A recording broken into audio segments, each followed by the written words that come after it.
Welcome to another Choose a Career segment. Today I'm here with Mr. Matthew Raff, and we're going to talk about agriculture.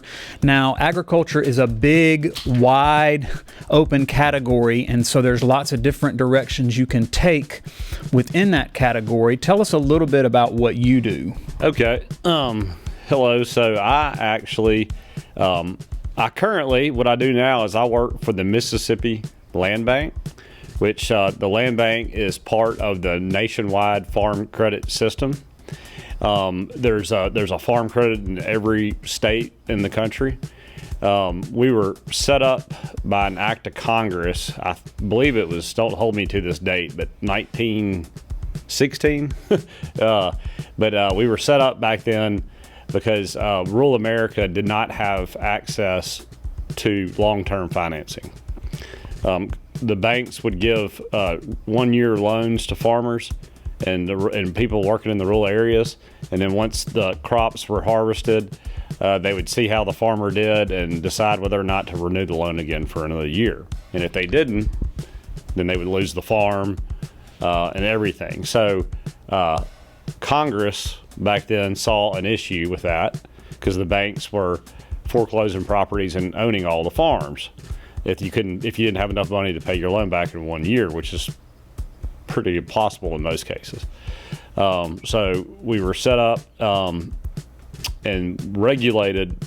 We're a private entity, but we're regulated by Congress. Okay, so in most cases, to get a loan, you've got to have a lot of collateral, and the bank that's giving you the loan has got to see that it's a good investment and they're probably not going to lose. Farms is a big roll of the dice because you could have several years where you don't do well, and so I would assume that a traditional loan and a traditional bank would not want to take a gamble on that. And so that's where y'all step in, because you understand that for a great country, we need a lot of food, and farmers need to be able to farm. So y'all obviously have some mechanisms in place to allow for those loans to go through. That's exactly right. And that's one thing that we like to talk about, us as a farm credit. Our lenders are not the same as if you would go to a commercial bank where somebody may be working on a loan for a trucking company or a gas station or something. And they understand those businesses. Our lenders, our agricultural lenders understand land and ag financing. And that kind of leads me into, so my background and my expertise before I got into the financing side was forestry. And so I'm actually a registered forester, and the land bank hired me to bring timber expertise to the land bank. We have other people that are lenders, other individuals that are lenders that are row crop specialists. We have cattle guys that know all about cows, but they're lenders, appraisers. We have chicken and poultry houses that we have people that are experts in that work for us. And so we don't just loan money; we understand what we're loaning money on. And that's how we're able to structure our loans, because yes, farming is not something that you're going to make money on every year. And particularly this year has been a tough year for farming. And so I'm actually living that right now. So we're trying to help our farmers figure out a way to refinance debt with equity that they have in their land, in their equipment, in stuff that over the years they've built equity in for hard times like now, where they can use a little bit of that equity to cover some short-term losses, and that hopefully we go again next year and we'll make a profit, and it'll be enough profit to pay back what we might have lost the year before. And in farming, you can see that being pretty cyclical. We used to say that every 5 to 7 years you're going to have a rough year. But if you could put a little bit back, save a little bit on the good years, make wise decisions when the tough years come, we can refinance equity, get a little bit of out, and then you can continue to be in business. Right. A couple of things you said that might have some students confused. Farming is not just like wheat crops or bean crops. There's lots of different types of farming. In the state of Mississippi, especially in the central part of the state, you will find, if you're driving down the highway, I'll use Highway 25 as a good example, you will see lots of these just really long houses, and those are actually chicken farms. They actually raise chickens. We're not talking about eggs.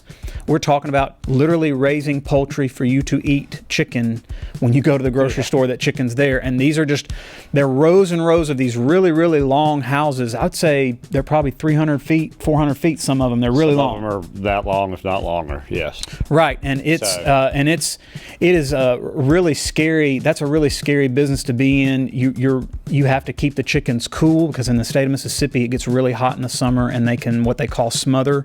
So there's lots of chicken farms actually here in the state of Mississippi. You don't see them up here in DeSoto County, but trust me, in the central part of the state, it's littered with chicken farms all over the place. And then he mentioned forestry. Trees are a farming business, and pine trees here in the state of Mississippi. I would say over half the state's probably covered in trees. That's correct. I would say probably 65% of the state is in timber. I think we have about 30 million acres in the state of Mississippi, and the last I looked, I think around 19 million of them were in forest. Right. And so there are lots of farmers who, what they do with their huge tracts of land here in the state of Mississippi is they literally just plant pine trees and wait. How many years does it take for those to become mature? So the 30 years would be an average rotation for a pine plantation. So you plant it, in 15 years you thin it, you use that product for paper, and then you do a second thin, which you'll use for small saw timber and pulpwood paper products, and then the final harvest is typically year 30, and that's where you get your construction grade material that you build houses and buildings out of. Right, and in Mississippi in particular, there are lots of landowners who are doing nothing but growing these pine farms, and what they'll do is they'll have different tracts of land that are spread out, and they'll do a cutting 1 year here and then a cutting a few years later there. And then there's lots of just independent farmers who are not necessarily pine farmers, and after their property grows up in the state of Mississippi for a while, they'll actually harvest the trees just for their personal finances and for their personal homes. Right. We have, there's all different types of timberland owners, just like different types of farms, but you have large companies like Weyerhaeuser, International Paper, Georgia Pacific, names you've heard of. And those companies actually have land holdings, and they grow timber to their management liking, and they harvest the timber on their lands. And they're a highly intense managed forest. Yes. Now, you have that all the way down to the average, couple that owns 100 acres of land that they inherited from their grandparents. And they may cut timber once a lifetime. But they can, if they do it right, hire a forester. They can thin their timber, cut their timber in a way that promotes future growth and helps the environment and provides the wood and products that we need. So that's the beauty of forestry. We have anywhere from an international company that owns timberland in Mississippi, just to the individual that's buying 10 acres of land that's got trees on it that they go through my company to buy. So right. Now, normally when we're talking about these different careers, we like to give y'all an idea of what these types of careers are going to make. That's going to be real hard in some of the careers we've talked about today. As far as forestry goes, it's going to depend on how much land and how much property you're owning or managing.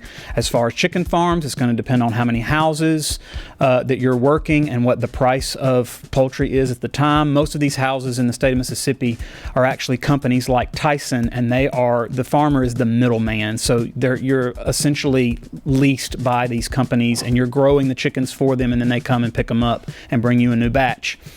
So all of these, there's lots of different factors that are going to factor into whether or not what type of money you're going to make as a living when it comes to farming. And that's that's the way it is, even if you were not in the state of Mississippi farming in any of the farming activities. However, I would like you to mention, because you're a specialty as far as banking within this. So if somebody's interested in becoming a finance officer or working in your company, what types of jobs are available? what do they need as far as degree goes, and what type of money can they expect to make? Okay, so in financing, in land bank financing, farm credit financing is what I'm in.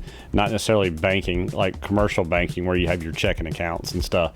But what we do, the majors that I recommend for that is one, finance, banking and finance, of course, is a good major.